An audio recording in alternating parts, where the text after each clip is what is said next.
Welcome to the Dear NICU Mama podcast. This podcast is a safe place to connect with other NICU moms by listening to interviews with trauma-informed medical and maternal mental health experts, remarkable stories from the NICU, and intentional roundtable conversations. Our hope is that you feel like you're sitting across the table from another NICU sister and feel seen and validated in your experience. No matter where you are on your healing journey, this podcast is here to remind you that you are not alone. Welcome to the sisterhood. Happy April, Aisha. How are you doing today? I'm doing good. It is raining, but you know what they say, April showers bring May flowers. Bring May flowers. My For You page and my algorithm all on my social media is just cut flower gardens. Ooh. And I'm very, if I can add one more hobby to my list, I'm like, it might as well be flowers. Right? So I'm getting like constant like ads and things to plan my own flower garden. So, and I've been messaging Martha a bunch of like, hey, what should I do for my garden? Our algorithms must be very similar because I'm getting the same thing and I don't have a green thumb, but my sister does. There you go. There's this really cool like teepee flower thingy. I'm gonna send it to you, and flowers grow all up it, and you can go in it, and it's like a little garden, like flowery tent. And I really want to do it. My gosh. I don't know how, but it's so cool. You know how Instagram makes everything look easy and cool. Yeah. Everything happens in a minute and 30 seconds. Exactly. Right? That's how long it takes. Oh gosh. I do feel like though our kids are getting to ages where they can help and like be a part of it. So I'm really eager to like show him a few things, because even Rye's parents are huge gardeners. Like they have I'm not kidding, their garden is the size of their house, and I'm not exaggerating. Like it's literally the size of their house, and they do primarily vegetables, but his mom loves flowers, so they have flowers all over. And anyways, but Silas last year loved getting to like help weed and help even plant some of the vegetables. And then of course, like when you get to harvest cucumbers, it's like the coolest thing ever. So I feel like they're just at such a fun age where they get to do it with you, which is just magic. But Ava got some sunflower seeds for Easter. I'm excited. She's really excited about them. It is so cool when they get to see it like pop out of the ground and they're like, I did that. I get to help with that. Yeah, I feel you.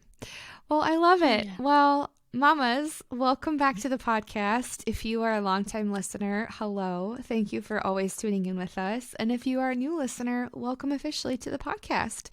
We hope that this podcast is always just a really conversational time where you feel like you're sitting across the seat from another NICU mom over coffee. I wish we could send lattes to every one of you listening, but we'll just have to virtually do that.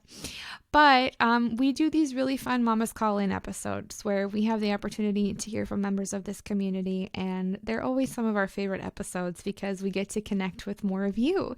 So make sure that you're a part of our private Facebook group. You'll find the link here right in the description, because that's where we will post a lot of the prompts that we'll share, as well as our Instagram. We'll post it on our stories, but I would say most of our submissions come from the Facebook groups because it's just more, you see it more.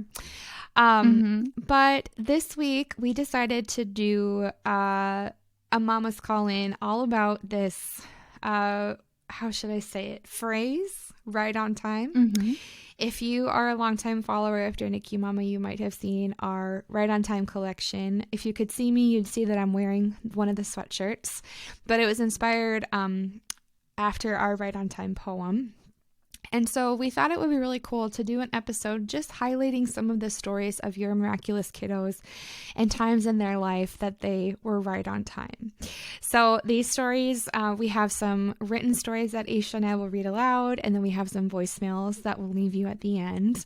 But Aisha, should we together share a little, maybe a story or two of our kiddos in a time that they were right on time? I was thinking about that. As I was reading some of the responses, just kind of thinking of our own journey.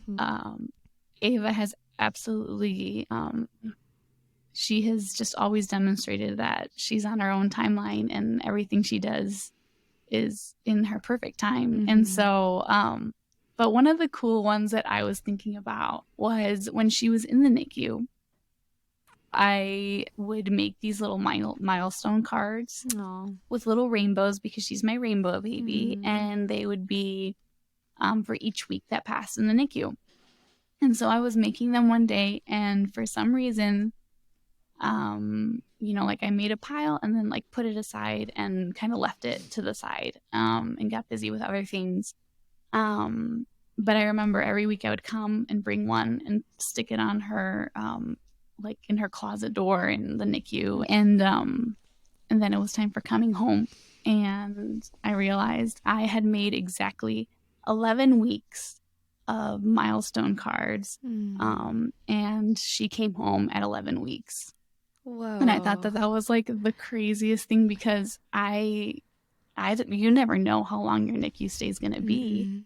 And so when I had made them, I had stopped at 11, and that was exactly the amount of weeks that she was in the NICU. And that was just like one of the very first examples of that. And so now when I look at her journey, I always remember that because it is a reminder that from the very beginning, she has had her own timeline, and we just have to trust it. Yeah. Oh, man. And not to put you on the spot, but Ava's in some therapies and different things. And so you're continually getting to see her reach these milestones that she works so incredibly hard for. So do you have one that comes to mind that you've noticed maybe from like some of her water therapy or PT? I mean, is there one that sticks out to you? Yes.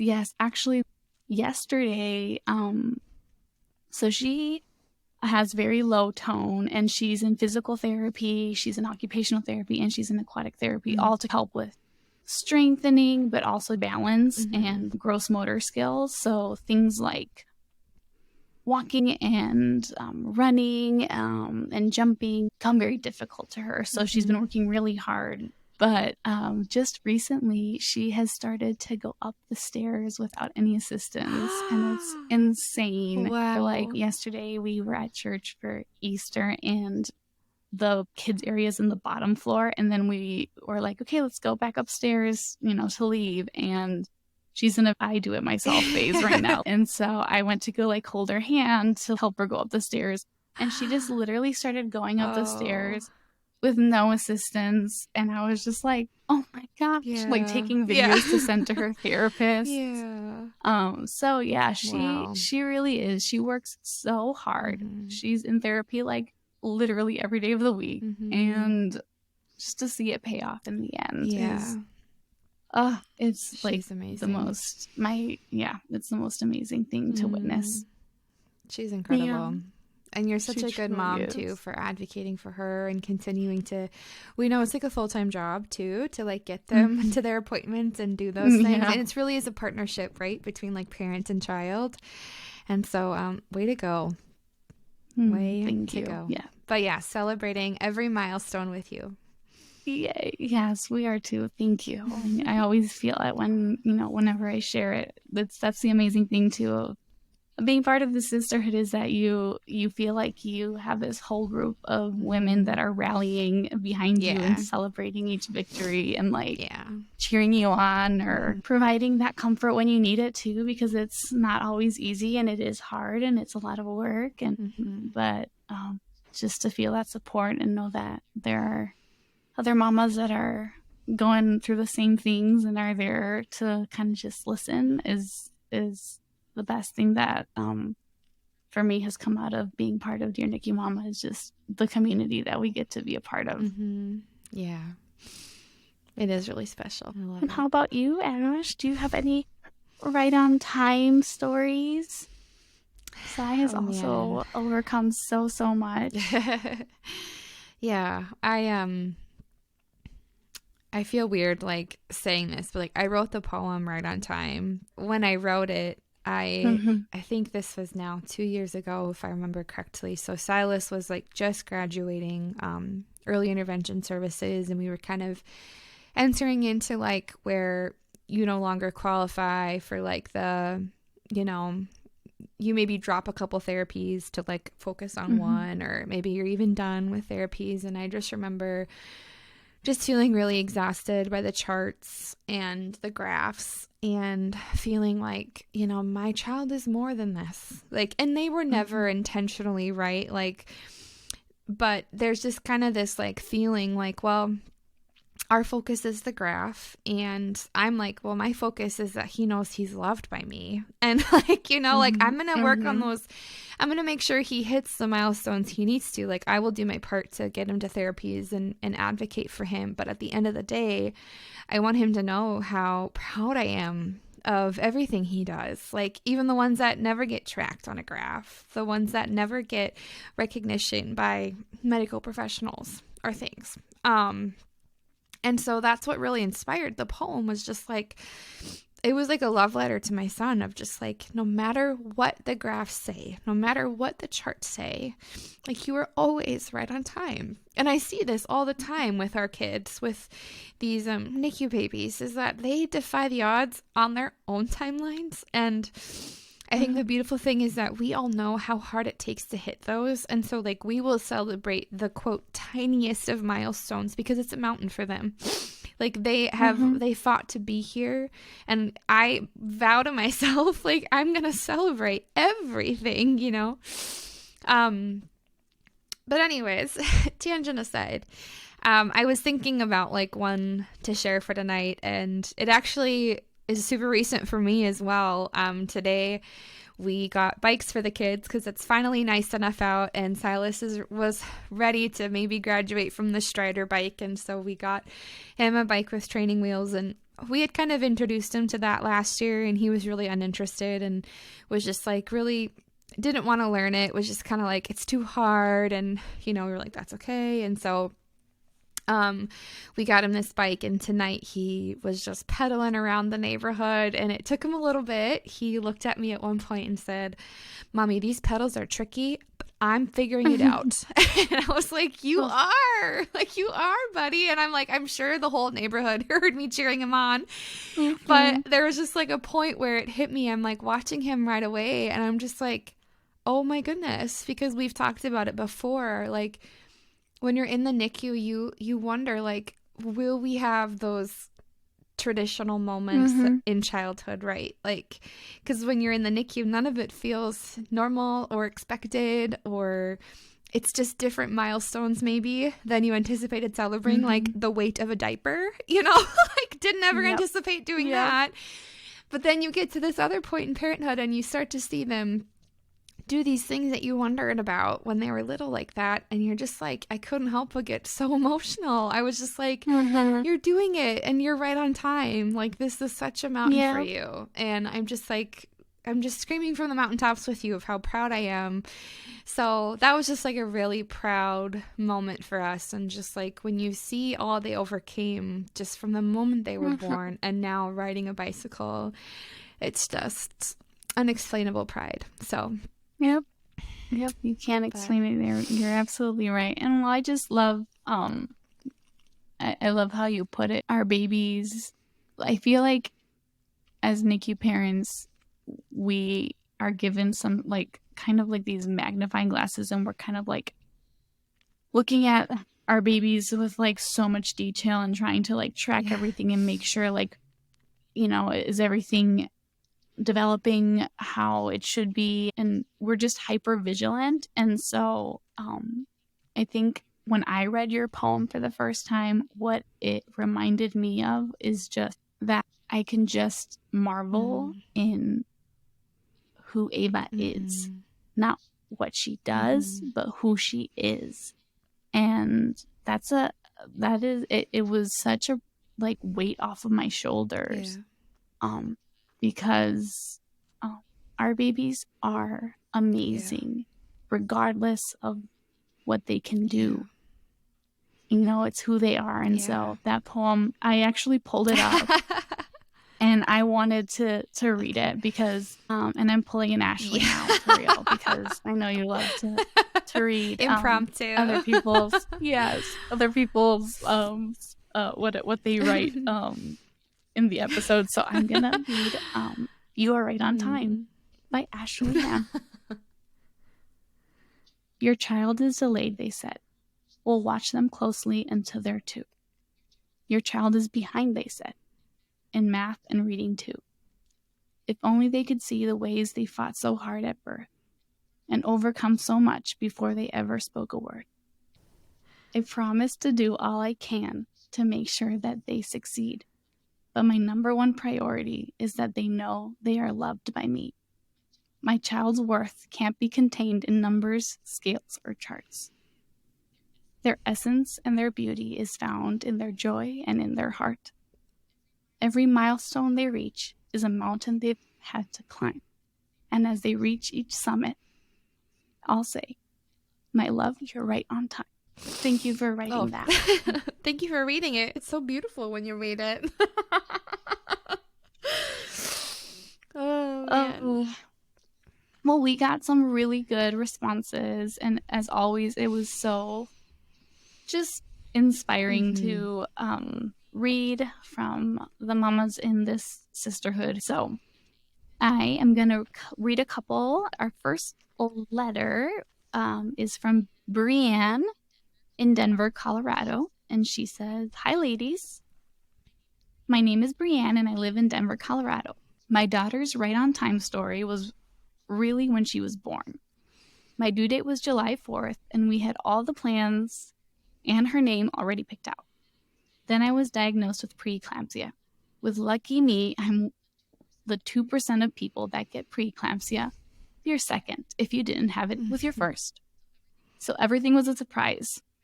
My daughter ended up being born on May 24th, 6 weeks early. We had already decided her name would be Lily Ann May. What is really beautiful about that is not only was she born in May, and that is her middle name, but also the birth flower for May is lilies.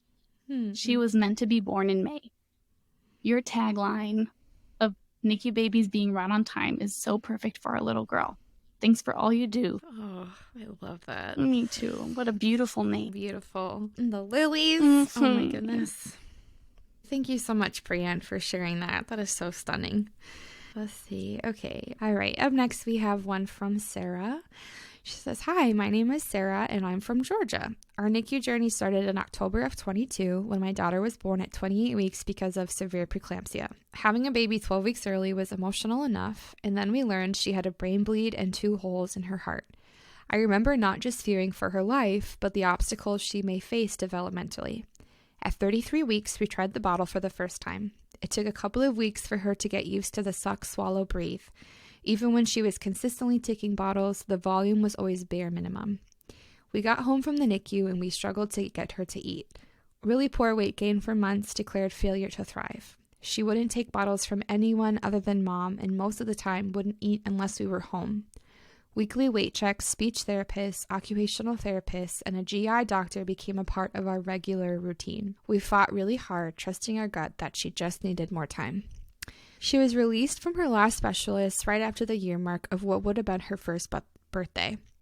Our once failure to thrive baby girl is thriving and living a typical life. She's a 17-pound, 17-month-old who's let us know from the start that she's on her time, and that's right on time." Well, thank you so much, Sarah, for sharing with us. I know so many of us mamas can relate to the feeding journey and how complicated and rough that can be. We are so glad that your girl is doing so good and is thriving. And like you said, she is right on time. And next we have Alicia from Michigan. And she says, "Hello, my name is Alicia and I'm from Warren, Michigan. My son Gianni was born at 34 weeks due to a severe preeclampsia diagnosis. I had this issue in my last pregnancy, so we were prepared for it, and it happened again. But this time it was sooner. I went in for my routine checkup, was sent to triage to get the first rounds of steroids, and then was admitted. 4 minutes, a total of 3 pushes, and he was out. I had about 5 minutes with him, but it felt like seconds. During this moment, the doctor showed us his cord, which was knotted in a true knot. He said I was very lucky because in most cases, the circulation can be cut off, causing health issues, and in some cases, a stillbirth. I was shocked, and in that moment, I thanked God. I always said that maybe that was his plan all along, because if I had went the full 40 weeks, maybe our lives would have looked different. I spent a lot of time questioning my choices during pregnancy, what I could have done differently to prevent this. Finding Dear NICU Mama on Instagram really opened my eyes to not feeling ashamed of my story. I felt because my baby didn't stay 100 days in the NICU that I had no right to feel sad. I felt ashamed of how people looked at me because maybe somehow I could have prevented it. No matter how long or how crazy the circumstance, your story still matters. Leaving your baby alone for any amount of time is traumatic, especially when it's not in your control. Gianni is a happy, healthy, almost 3-year-old. July 19th is his birthday, and I am so thankful for this community, and I can't wait to celebrate my little NICU warrior. Oh, I love that. And I love that she highlights something that's really important for us, and that is, it doesn't matter how long your NICU stay is. Doesn't matter the circumstances, your story is worthy of being shared and listened to and validated, and your healing journey matters too. So thank you so much. Yes. So good. Such a good and important reminder. Mm-hmm. Let's see. Okay, up next we have Zayla, and she writes, "Hey guys, NICU PICU family from Tucson, Arizona. We spent about 180 days in the hospital last year, 65 of those in the NICU. Aries was born with a very rare genetic condition called 5q31.3 deletion syndrome. I'm not sure if there had been anything right on time with him, but what I've learned is everything is right on his time. However, the one thing that his condition couldn't delay from him from the start was his smile, and that's in all caps. It was right on time." Aries will be 1 on April 5th, and despite the first month of his life being an extremely challenging journey, he is one of the smiliest kids you will ever meet. I hope that his story encourages other special needs moms in the NICU or PICU. That is so beautiful. So sweet. Also, I can just feel the pride in her email. Yes. Oh my goodness. Oh my goodness. And she included some really, really adorable pictures of her little guy in the email too. Oh my gosh, I want to see that. Yeah, I'll show you. He is. Please do. He does have the most perfect smile. Okay, and lastly, for our read aloud submissions, we have one from Kiani from Pittsburgh, Pennsylvania. And she says, "Hi, my name is Kiani, and I am from Pittsburgh, Pennsylvania, and my daughter was born at 30 weeks and 5 days due to HELLP syndrome, and I remember the day that she was born. They let me meet her, and I remember hearing them say, 'We're going to be watching her until she's at least 2 to make sure she's hitting her milestones.' It felt defeating, and I wasn't sure what the future would hold. I remember every day going to the NICU, hearing more negatives than positives. When we finally got the news that we were being discharged, it was like a weight off of my shoulders. Then, whenever the developmental specialist came to the house, if she wasn't doing what she was supposed to be doing at that age, it was more negatives and positives again. Now she is a year old, and she is thriving, and she's crawling, and we're getting closer to walking every day. She amazes her dad and I every single day. To anyone who is a parent of a preterm baby or NICU baby, your baby is amazing. You're amazing. There is absolutely nothing now that I personally would change. For the longest time, I beat myself up over it, but at the end of the day, she's here, she's healthy, and she's happy. So in my opinion, she was right on time, regardless of being born early." So beautiful. Thank you so much for sharing that. And we agree, she is right on time. Absolutely.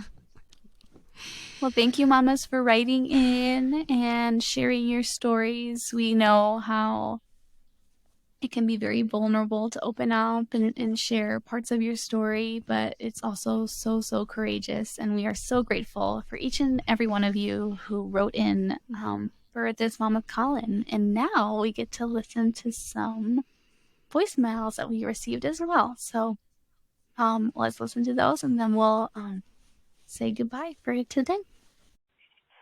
Howdy, this is Sarah from Green Bay, Wisconsin, and I just wanted to share how I watched my son learn how to remember to breathe in the NICU. Every apnea he had was terrifying, and everyone would extend his timing in the NICU, and then one day he just started to remember, and we were home within the week.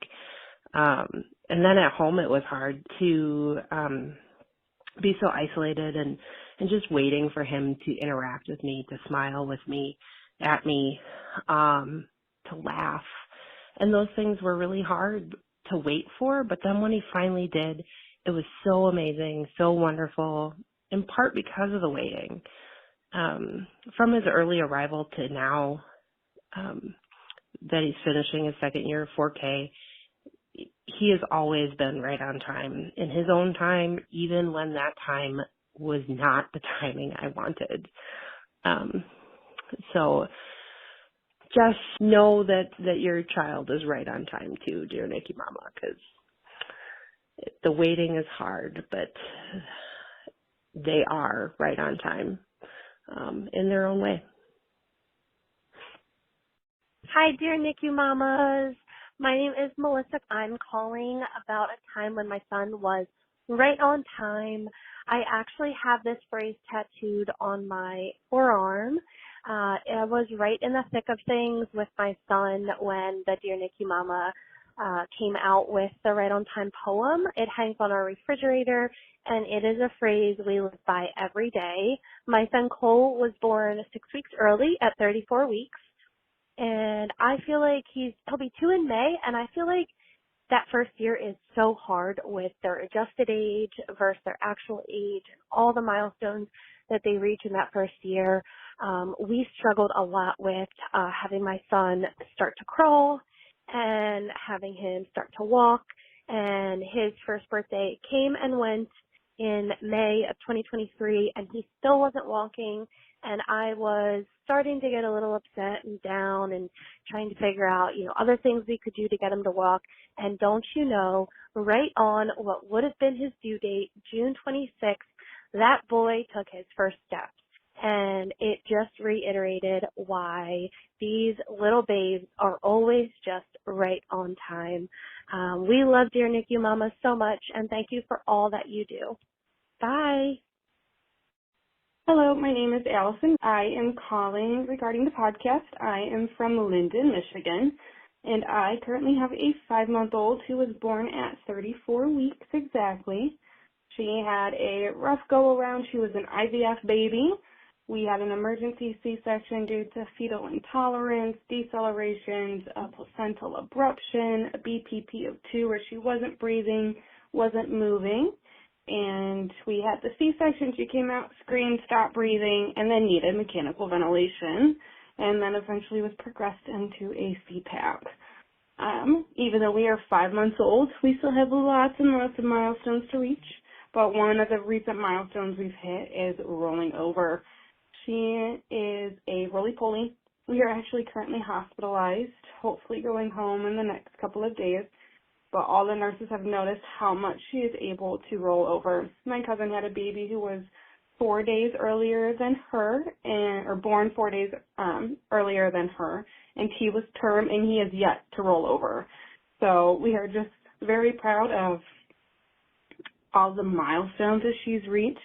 Amelia is now almost 12 pounds, so we are slowly getting there in 0 to 3 month close. But rolling over has one of the biggest things because she absolutely loves to roll over. But thank you for listening. Well, we have the most beautiful community in the whole world. Agreed. I'm biased, but this sisterhood is just so stunning and beautiful. And anytime that we get to celebrate your kiddos, we love to do it. And so thank you to each and every one of you who shared a glimpse of your NICU baby's right on time journey, and know that no matter how big or how small the milestone may seem on the outside, it's worthy of celebration, and we're celebrating them with you. And so consider this episode just a gentle reminder that every milestone that your baby reaches is on their own timeline, and it is right on time. And so whether or not you have your right on time sweatshirt, I know I wear mine anytime my son has a big milestone appointment. I'm going to be wearing it to his last speech appointment this week as a celebration. Just know, again, we're celebrating here with you. Yeah. And so we love you guys. Thank you for sharing your heart. We'll definitely make sure to post the next submission on our social media page and our private Facebook group. And we will be taking next week off so that we can have a little spring break, and Aisha's going on a little trip.